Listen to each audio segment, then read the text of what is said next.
гарсан байна. Густаво өрөө дамжуулт өгсөн.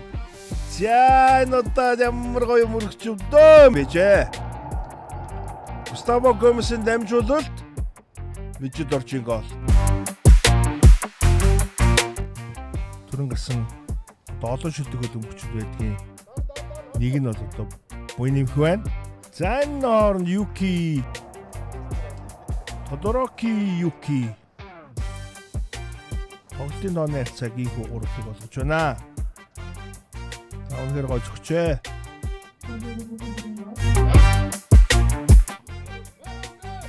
Токс Карвалио зүүн зүгүүрт Тацуя хөдөлн дамжуулт өгсөн төмөн жаргал мөргсөн гол! Төмөн жаргалын тоглолтын тооны харьцааг 2-1 болгоод ирлээ. Тацуягийн дамжуулт байсан.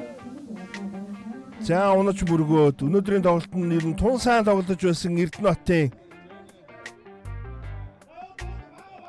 хаалганд голтлоо. Тацуягийн дамжуулт гоё орж исэн. Хан ардын хамгаалтыг талбайд одоо ч оруулж ирээгүй л байгаа дээ. За Тэмүүжин энэ оронд гоё цоглоо. Мөнх болд өстө юу мөхсөл юу ч хийж чадсангүй. Хараад л өнгөрлөө.